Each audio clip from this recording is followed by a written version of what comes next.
Nobody expected the sound. Not the coaches. Not the reporters. Not even the players standing closest to the bullpen mound. It was a sharp, slicing whoosh. The kind of sound a fastball should never make from an underhand pitcher. But that's exactly why everyone froze. Because the man throwing it wasn't just anyone. It was Shikawa Shunsuke, one of the rarest sights in modern baseball. A true underhand pitcher, fighting to survive in a game that has almost forgotten pitchers like him. His journey was never easy. Not when he debuted. Not when hitters crushed him. Not when whispers spread that underhanders were outdated. Too slow, too predictable, too easy. But Shikawa refused to disappear. He refused to let his style become a relic. He wanted to evolve, to transform, to come back sharper than anyone expected. And that's when he found inspiration in the last place anyone imagined. A teammate, a mentor, a man who never threw underhand, yet somehow held the key to unlocking Shikawa's evolution. Aoyagi Koyo, a master of timing, a craftsman of rhythm, a pitcher who built an entire career on confusing hitters. Not with power, but with speed, and then no speed at all. And when Shikawa approached him, not with pride, not with excuses, but with a simple request. Teach me, everything changed. They say every breakthrough begins with humility. But this one began with obsession. Early mornings, late nights, days when the wind cut through the training grounds like a blade. And still, there they were. Two pitchers with nothing in common on the surface. Yet everything in common beneath it. Because both knew what it felt like. To be doubted, to be overlooked, to be underestimated before they even stepped on the mound. Aoyagi watched Shikawa throw, watched him struggle with tempo, watched hitters read him too easily. Then he said something simple. Almost too simple. You don't need to change how you pitch. You need to change when you pitch. That was the beginning of the high-speed quick motion. Not a gimmick, not a shortcut, but a weapon sharpened by repetition. Until it became part of Shikawa's heartbeat. At first, he stumbled. Lost balance, lost rhythm, lost every sense of timing he thought he understood. But Aoyagi stood behind him. Calm as stone, reminding him that evolution always feels like chaos. Right before everything clicks. And then one day, under the gray spring sky, it clicked. The ball left Shikawa's hand.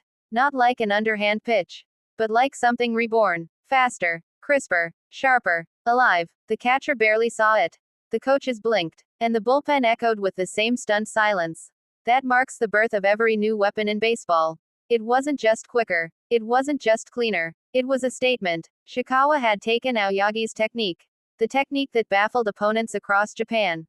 And reshaped it into something only an underhand pitcher could use. Something dangerous. Something unexpected. Something that turned doubt into belief. Teammates began gathering around the bullpen. One by one. Curious. Impressed. A little shocked. Because they weren't just watching improvement. They were watching transformation. The rhythm of Shikawa's motion matched the heartbeat of a pitcher who finally understood what he needed to become. Not the next Aoyagi. Not a replica of some past underhand legend. But the first Shikawa Shunsuke to ever throw like this. And as spring training rolled forward, batters stepped into the box with the same confidence as before, only to lose it the moment the ball left his hand. They blinked, they hesitated, they swung late, they swung early, they missed entirely. The quick motion wasn't just faster.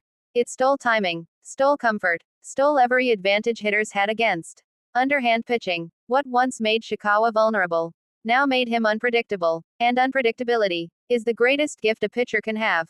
Reporters started whispering. Coaches started nodding. Fans started watching again with that spark of curiosity. Could he really climb back? Could an underhand pitcher survive this era?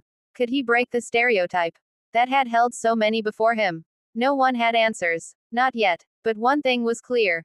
Shikawa wasn't running from the challenge anymore. He was running toward it. Step by step. Pitch by pitch. Day by day. And Aoyagi, quiet, patient, unwavering, stayed by his side, shaping a teammate, the way only a true craftsman can shape raw material into steel.